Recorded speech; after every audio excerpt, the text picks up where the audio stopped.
Dear student, I hope you are all well there. Student, in last class we start with the topic division of money. Today we will continue with that exercise. So open up your book at page number 121. Today we will do exercise 14D. Okay. So first question we have already done, that is on ordinary numbers. Divide ordinary numbers. Now today we will do numbers that have paisa also. Okay. Now here we have question number 2 in this form, 42 rupees 60 पैसा. Okay, क्या है इसमें 42 rupees. Okay, फिर point है और फिर है 60 पैसा. ओके, मैंने आपसे कहा था इस पॉइंट के इस तरफ जो होता है वो आपको पैसे के रिप्रेजेंट करता है और इस तरफ जो आपकी राइट साइड लेफ्ट साइड पे होता है वो आपका रुपी को करता है. अब आपने इसकी डिवीज़न कैसे करनी है? इसकी डिवीज़न करने के दो फॉर्म हैं. ठीक है, चलें पहले दोनों फॉर्म में आपको सिखाती हूँ, जो आपको इजी लगे आपने वही करना है. चलें क्वेश्चन नंबर 1 देखें. यहाँ पे हमें दिया हुआ है दो मेथड हैं, हम दोनों मेथड सीखेंगे. जो आपको कन्वीनियंट लगे आपने वही करना है. ओके, फर्स्ट मेथड में बताती हूँ आपको क्या होता है. हमने ये है इस फॉर्म में दिया हुआ है. ओके, कोई प्रॉब्लम नहीं है. 42 रुपीज़ है, 60 पैसा है. फर्स्ट आपने क्या कर लेना है, 6 के टेबल में 42 का आप 42 देख लेंगे. ठीक है, फर्स्ट ये है कि आप क्या करें कि 6 का टेबल पढ़ें. 42 का बता है 6 8 ज़ा 48 होता है और 6 7 ज़ा 42 होता है. 6 का टेबल आप पढ़ लेंगे तो 42 7 टाइम आता है. ठीक है, ये यहाँ पे आंसर क्या आ जाएगा 0 0. माइनस करते हैं हम, डिवीज़न में क्या करते हैं माइनस करते हैं, तो आपका 0 0 आ गया. ठीक है, अब आपने क्या करना है, नेक्स्ट स्टेप में आपने ये पूरे का पूरा नीचे ले लेना है. ठीक है, मतलब यहाँ पे आपने अलग से वापस से बना लेना है और 60 को क्या करना है अलग से सॉल्व कर लेना है. अब 6 के टेबल में 60 का बता है, हमें पता है 6 के टेबल में 10 टाइम्स 60 आता है. 6 10 ज़ा 60 होता है. ओके, ठीक है, अब आपका आंसर क्या आएगा? आंसर आएगा आपका 7 रुपीज़. रुपीज़ कितने हैं 7 एंड पैसे कितने हैं 10 पैसे. ठीक है, 7 रुपीज़ 10 पैसे. तो आप कैसे लिखते हो? अगर आपको ऐसे नंबर फॉर्म में लिखना होगा 7 पॉइंट डाल लोगे और 10. ठीक है, 10 पैसे हैं और 7. This is the one method. एक मेथड आपने ये किया कि आपने सिर्फ पहले रुपीज़ वाला जो था आपने उसको सॉल्व कर लिया अलग से, और जो पैसे वाला था आपने उस नंबर को अलग से सॉल्व कर लिया. ठीक है, लेकिन आपका डिवाइज़र सेम रहेगा. डिवाइज़र क्योंकि यही है तो दोनों केस में डिवाइज़र वही रहेगा. सिर्फ आपका जो डिविडेंड है उसको आपने दो पार्ट्स में डिवाइड कर लिया. फर्स्ट पार्ट आपने रुपीज़ वाला अलग से सॉल्व कर लिया और पैसे वाला अलग से सॉल्व कर लिया और वापस से उनको आंसर में क्या कर दिया, वापस से मिला दिया. ठीक है, एंड पे जैसे मैंने ये किया. Okay, this is one method. Okay, अगर आपको ये समझ आ गई है गुड. हम दूसरा मेथड भी करते हैं. दूसरे मेथड में आपने क्या करना है, कुछ नहीं करना है, वहीं पे आपने नंबर को रखना है. In this case 42.60. Okay, now 6 हमारा डिवाइज़र है. 6 के टेबल में अभी हमने देखा कब आता है 42 7 टाइम्स 6 7 ज़ा 42. ओके, नाउ इसको माइनस कर लेना है 0. ठीक है, मतलब रुपी वाला ख़त्म हो गया तो यहाँ पे ये डॉट लगा देंगे ऊपर. अब 60 वाला देखो, 6 के टेबल में 60 कब आता है. अब हम पहले 6 को नीचे उतारेंगे. आपको मैंने सिखाया हुआ है एक ही को नीचे उतारते हैं. ठीक है, पता है ना आपको. वन टाइम लॉन्ग डिवीज़न में वन टाइम वन नंबर. ठीक है, कैरी डाउनवर्ड. ओके, तो अब 6 के टेबल में देखना है 6 कब आता है. 1 से आता है. 6 1 ज़ा 6. ओके, जो हमारे डिविडेंड में जितने नंबर होते हैं हमें सबको सॉल्व करना होता है. अब यहाँ पे 0 आ गया. ये 0 तो सॉल्व नहीं करना है, बट ये वाला 0 क्या है, ये हमारे डिविडेंड में नीचे आया है तो हमने यहाँ पे भी 0 लगाना है और यहाँ पे भी 0 लगाना है और आपका आंसर आ गया 7 रुपीज़ 10 पैसे. यही था वहाँ पे भी. गुड, यही है यहाँ पे भी. Very good. अब आपको सिर्फ ध्यान रखना है लॉन्ग डिवीज़न फॉर्म में जो आपके जितने नंबर हैं. ठीक है, आपके डिविडेंड में अगर कोई 0 है, 0 अगर है तो आपको उसको सॉल्व करना ही करना है. ऐसा नहीं है कि यहाँ पे आपने 6 लिख लिया. अब 0 की तो कोई 6 के टेबल में 0 नहीं आता, लेकिन 6 को अगर 0 से मल्टीप्लाई करोगे तो आपका आंसर 0 आता है ना. गुड, तो आपका पॉइंट कहाँ रहेगा, रुपी वाली प्लेस पे. ठीक है, आई होप कि आपको ये समझ आ गया होगा. और आपका आंसर क्या आया 7 रुपीज़ 10 पैसा. ओके, वही हमने उस मेथड से भी किया था, वही हमने इस मेथड से भी किया. ठीक है, चलें एक और सम करते हैं ताकि हमें, अब जो सेकंड मेथड है मैं उसी से ये सम करूँगी. आपको अगर फर्स्ट मेथड इजी लगा है आप वही कर सकते हैं.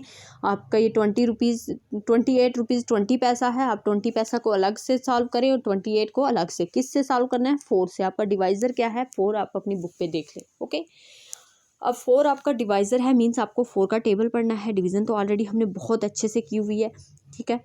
ओके, तो 4 के टेबल में 28 कब आता है? 4 5 ज़ा 20, 4 6 ज़ा 24, 4 7 ज़ा 28।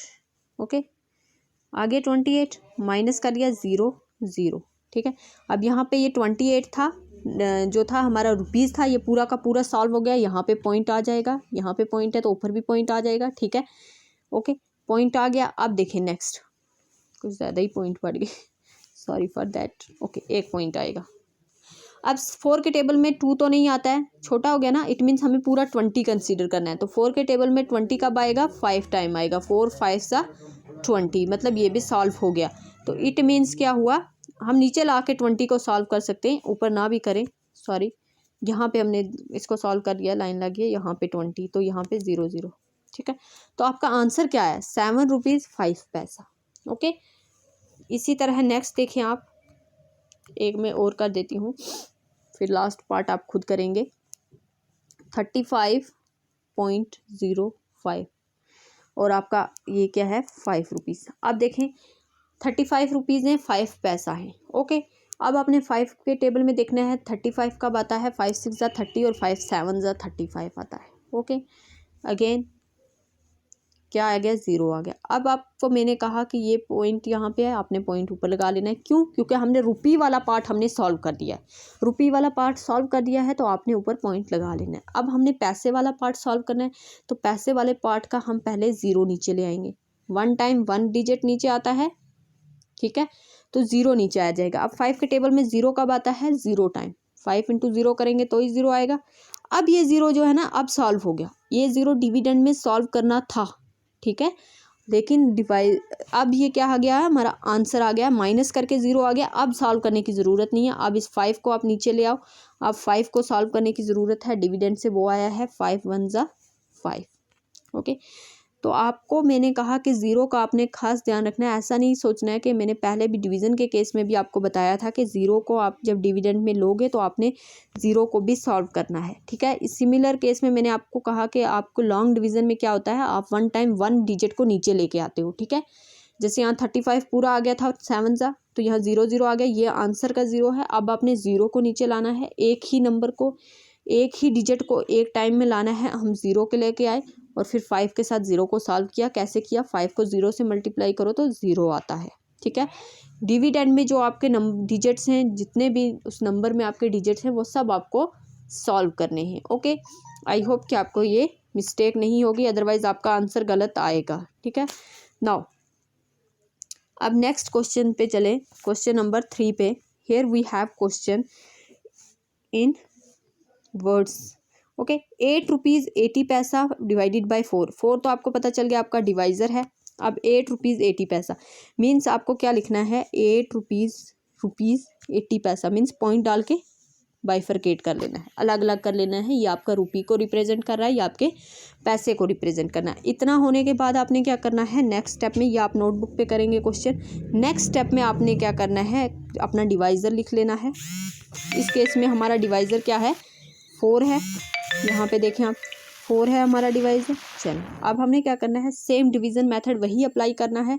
4 के टेबल में 8 कब आता है? 2 टाइम, ठीक है।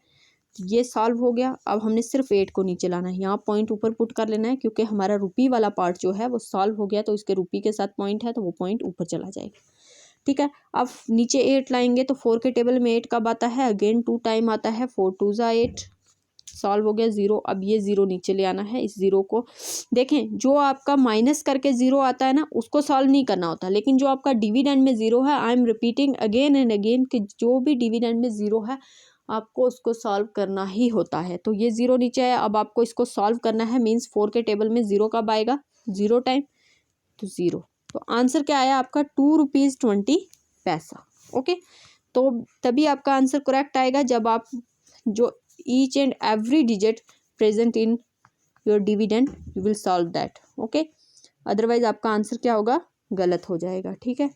चलें, फर्स्ट आपको इसको चेंज करना आना चाहिए। 12 रुपीज़ 60 पैसा, तो आपको पता है 12 रुपीज़ 60 पैसा। और आपका डिवाइज़र क्या है? आपका डिवाइज़र है 6, तो ये आप खुद करेंगे, ठीक है। 30 रुपीज़ 50 पैसा, तो कैसे आ जाएगा 30 रुपीज़ पॉइंट लगा देंगे और 50 पैसा, ठीक है। पैसे को और रुपीज़ को अलग अलग करने के लिए हम क्या लगाते हैं, पॉइंट लगाते हैं। इसी तरह जो बाकी हैं इसमें क्वेश्चन नंबर 4 में अगेन वही है, ये इतने सारे सम मैं आपको रिपीट कर रही हूँ, इतने सारे सम दिए जाते हैं सो दैट आपको प्रैक्टिस हो जाए, and practice makes a man perfect. आपको एक परफेक्ट बनना है, तो ये ठीक है। आप जेंडर मत कंसीडर कीजिएगा, मैन बोला है तो गर्ल्स नहीं करेंगी, तो हर किसी पे वो लागू हो जाता है, ठीक है। आपने इन सब क्वेश्चन को अपनी नोटबुक पे कर लेना है, ताकि ये क्या हो जाए, आपको अच्छे से इन पे कमांड आ जाए, प्रैक्टिस हो जाए आपको।